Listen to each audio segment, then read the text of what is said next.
Welcome to Rise Up with Rise Growth Partners, the podcast created to inspire wealth advisors and elevate firms, one transformative idea at a time. Joe Duran and the Rise team share hard-won lessons from building top wealth management firms, showing you what it takes to create a lighthouse brand that inspires clients, attracts talent, and fuels growth.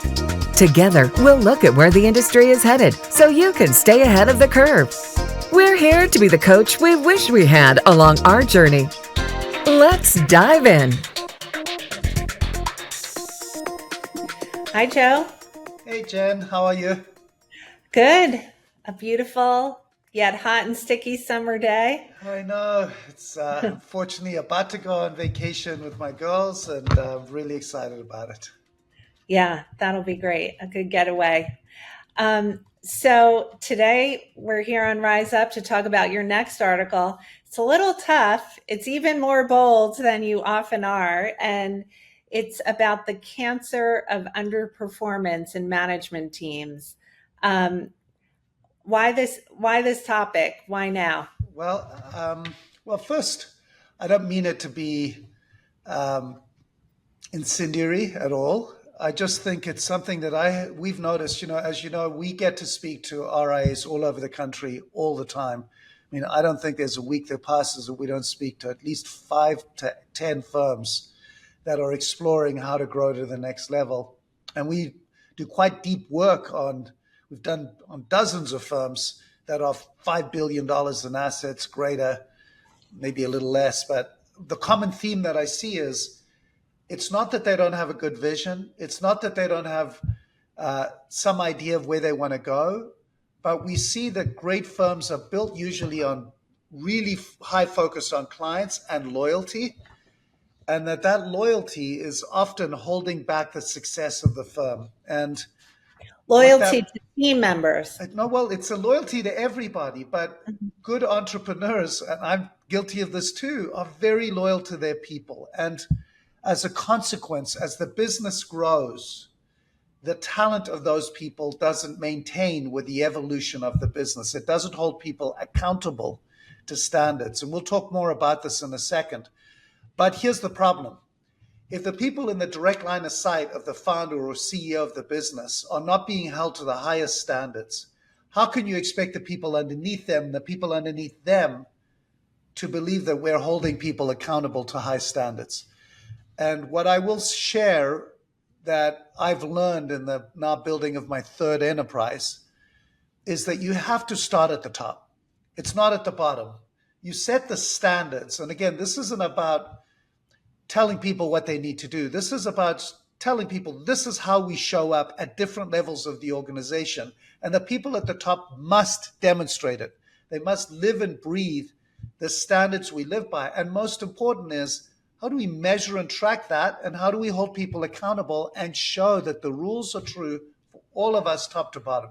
Because if you don't hold everybody accountable, then nobody's accountable. And, I think about the 3 things that are prohibiting that from occurring, and it might be worth just talking about what are the challenges that causes firms to not actually ensure that they have a high performance culture. We just had an amazing NBA finals.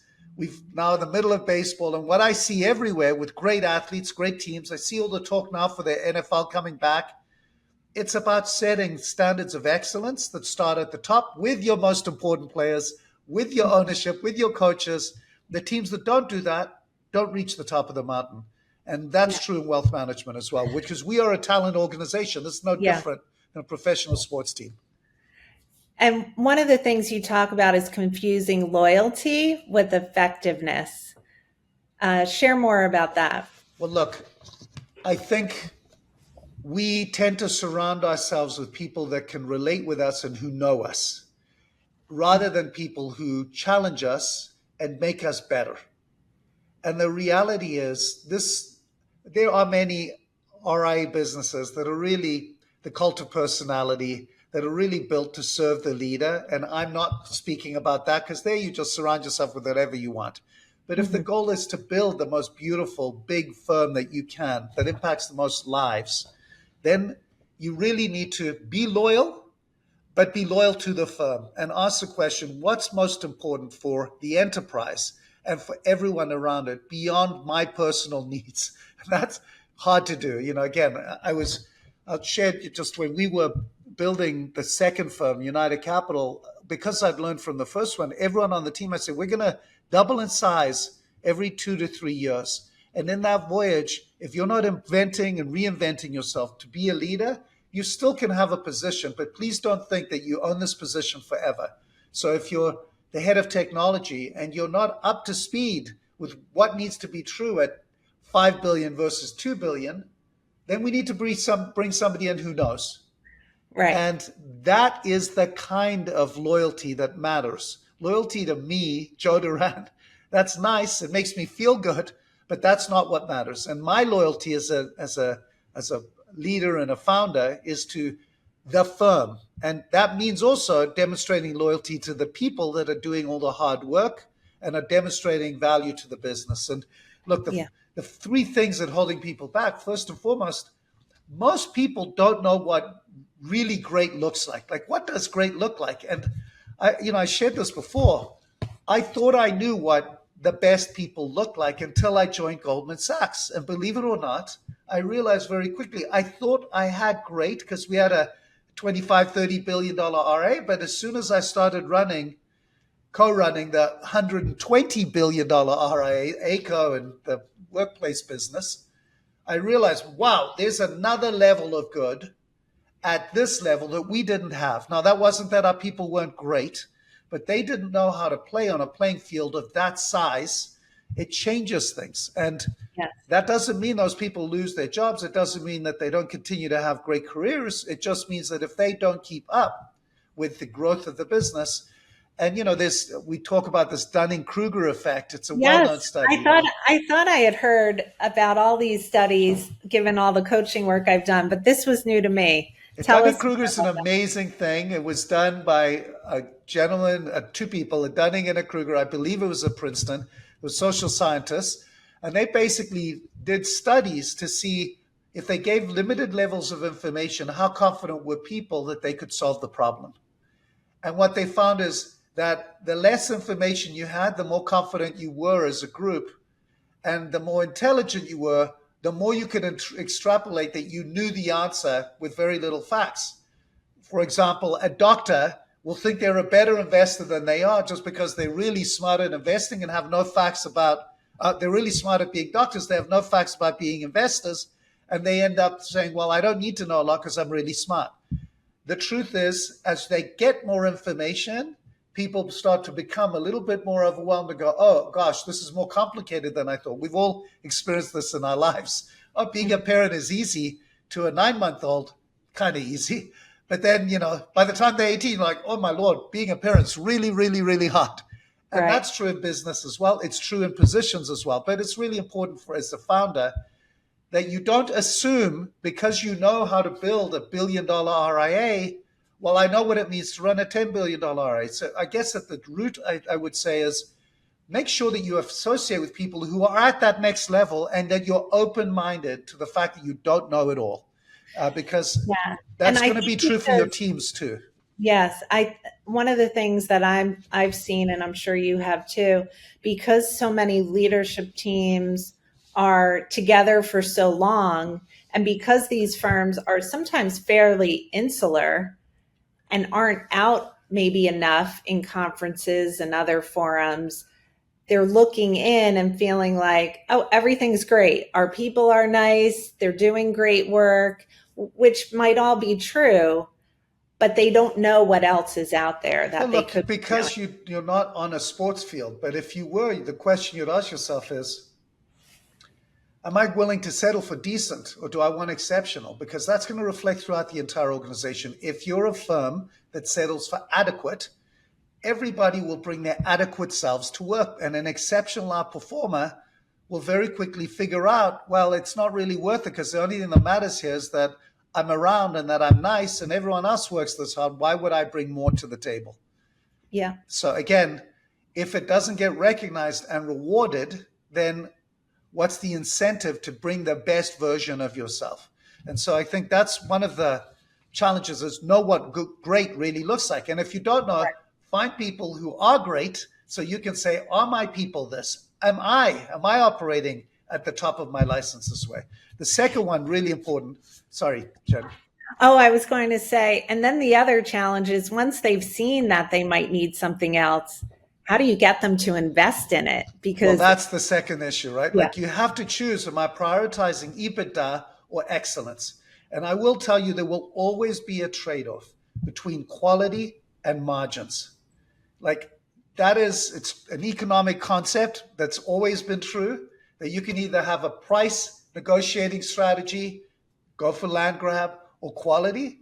That's true with your people as well, and the quality of your organization, what you're trying to build. The reality is, if you're in a PE raising capital world, there will always be a tension between investing in people, investing in bonuses and equity, where they are not bringing you assets, they're bringing you their intellectual and their sweat. And that costs money. And that trade-off is a very delicate trade-off. And so whether you do it in the form of cash or equity, your success and the quality of your business will depend very much on the quality of the people you bring in. And if you are not adequately rewarded for the work that you're doing, then why would these people do their best work or stay?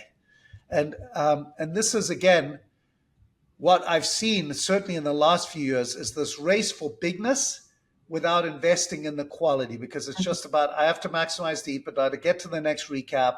And then the smaller firms, how do I get credit for the quality? And I know that United Capital, we definitely didn't grow as fast as we could have because we really wanted the right kind of people.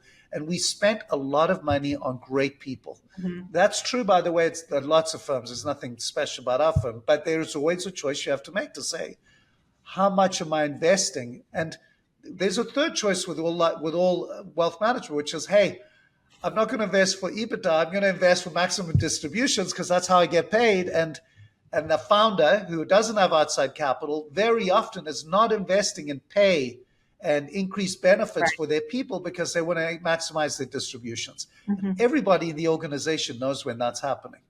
So again, an outside investor creates the halo and the reason why you might choose to maximize EBITDA, but that pressure is there regardless. The people in your organization know if they're participating in the equity that they're helping to create.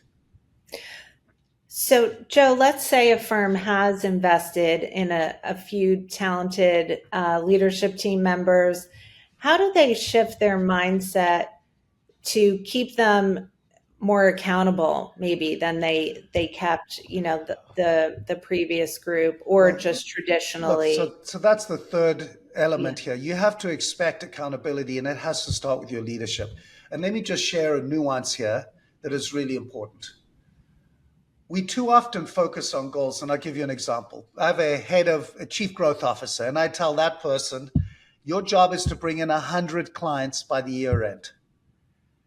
Now, that is a traditional, and certainly many people who are using EOS or any other management, they would put a goal in. They would say the goal is to bring in 100 new clients, and my chief growth officer, who I assume is an executive, is going to get rewarded if they hit this 100. And they share that with everyone. Everyone buys into that. There's a downside to this.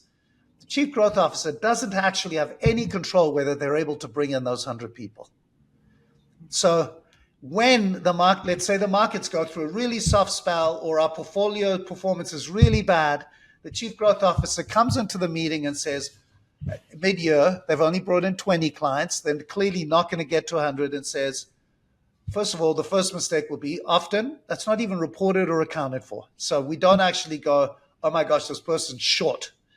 So first you have to measure and track results. Right. Some only measure it at the end of the year. At the end of the year, and then all the excuses come. But let's assume you actually capture it mid-year. What is the dilemma here? The dilemma is that chief growth officer is going to come and say, well, the CIO delivered really bad performance, and the markets are down and the clients are frozen, or the custodial referral program, they've changed the rules. Something will come up that feel like reasonable excuses. Or as you've said, more likely than not, nothing happens till year end and you brought in 40 clients and you go, oh, you only brought in 40 instead of 100. that doesn't feel very good, but there are very good reasons. Mm-hmm. So 2 things I would suggest. Number one, that when you have an outcome that is not controllable, that you focus on the inputs. And what do I mean by inputs? What does a chief growth officer need to do to most likely lead to that outcome of 100 new clients? Well, they need to meet with XYZ prospect, generate XYZ prospects.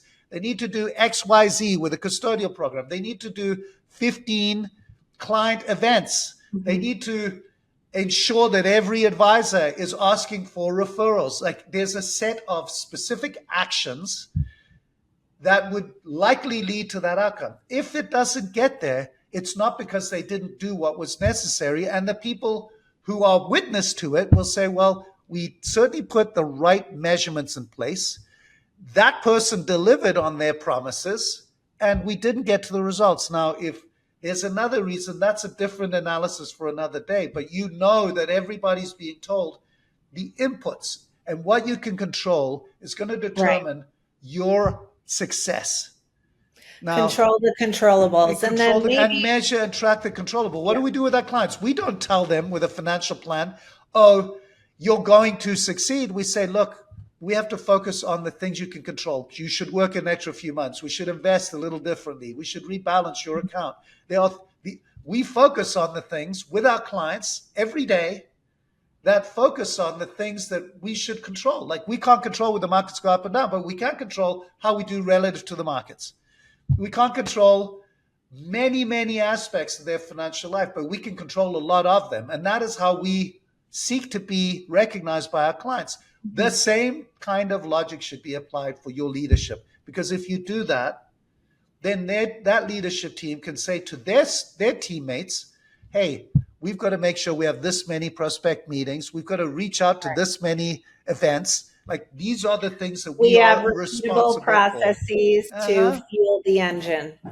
Yes. And again, if you do those 3 things, if you concentrate on making sure that you have the right dynamic, that you seek to identify what great looks like, that you make sure that you prioritize quality of the EBITDA and find a delicate balance that's right for you. And third, that you hold accountability for everyone with actual controllable inputs, that you're going to find everybody actually feels better because you're creating a merit-based culture.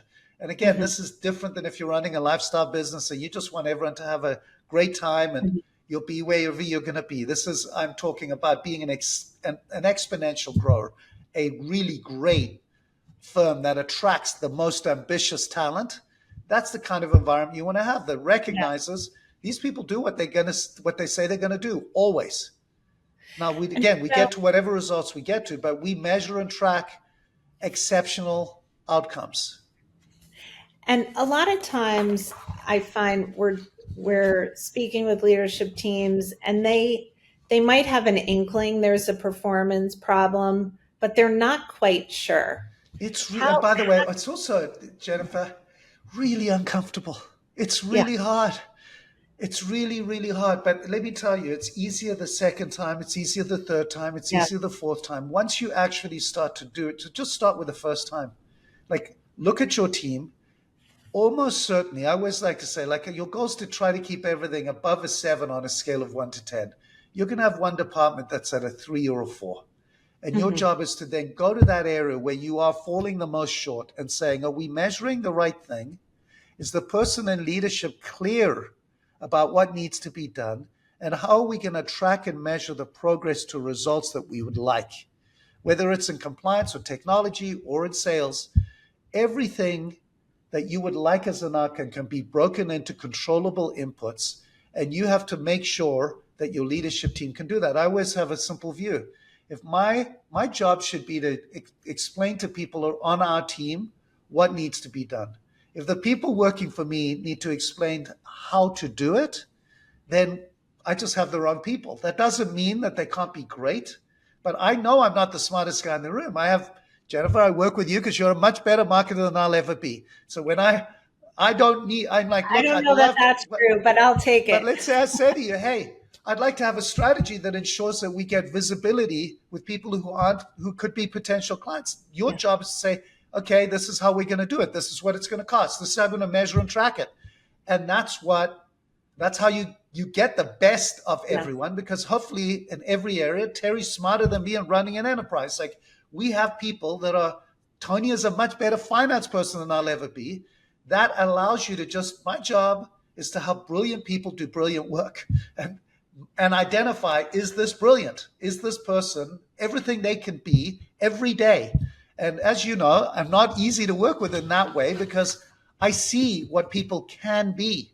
And I want to elevate them to the best version of themselves, because that's how everybody wins.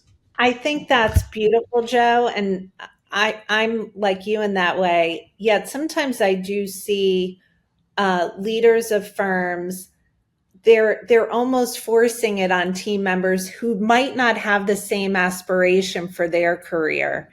And then it becomes a little bit sad, because they're forcing someone to that next level. And they don't want to be there. And they don't want to be there. And I think that they're creating a safe place to say, look, if this is not what you want, that's fine. But just be okay with somebody who needs to come in because you're twice as big or 3 times bigger in a couple of years. That job's going to have a different set of requirements. And that doesn't mean you're not being loyal. You're just being fair and kind and that to everyone else on the team. Valued and thrive. They can be hugely happy and successful at any level of the organization. This isn't about your role in the company. It's your role within the firm. Like that, the fact that the thing that you're going to do might be different or will stay the same, but we need somebody different. And that conversation, again, as long as you are not cruel, that this is about, we have a responsibility to do the right thing, to build the most beautiful firm we can, because that's what we've told people we're going to do. And that means that at every level, we have to have leadership that sets the example for everyone else. And you can stop wherever you want to stop, but the organization is going to continue to proceed and to grow. And that, again, it's a little bit uncomfortable at times. It's always uncomfortable. I don't know of a time when it is comfortable, but nothing good, like all growth comes from uncomfortable places. Mountains are made from tension. Diamonds are made from tension. Great companies are built from tension, and it doesn't need to be forced. It doesn't need to be awful, but growth requires change, and change is uncomfortable, and all evolution requires pressure. Like that is just the nature. Which links to how I don't know if you recall how you closed the article, but you said you can't lead a revolution with a team built for comfort. That is for true. A founder watching right now who's feeling like they want more, but they don't know what to do, what piece of advice would you leave them with? Well, you can't do it if you don't do it for yourself.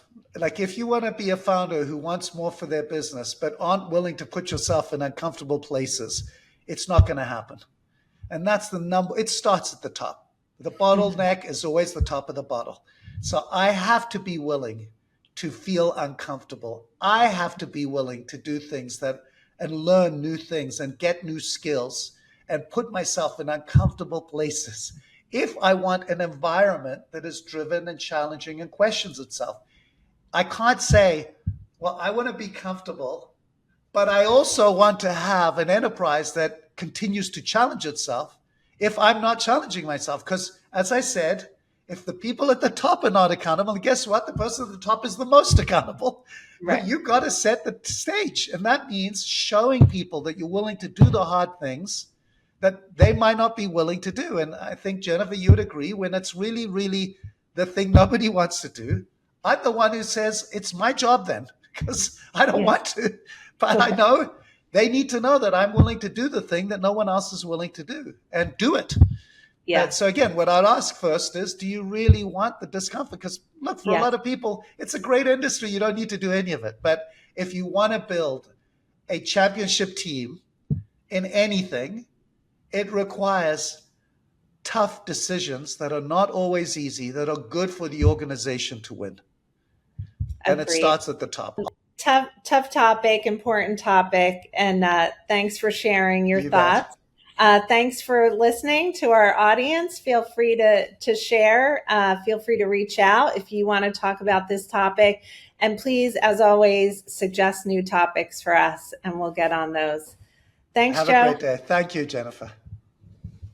You are listening to Rise Up with Rise Growth Partners. If we helped you to rise up today, please subscribe to the show so you don't miss future episodes. Leave us a review to tell us what you loved, what topics you'd like to hear, and please share it with others in the industry. After all, we're here to rise up together.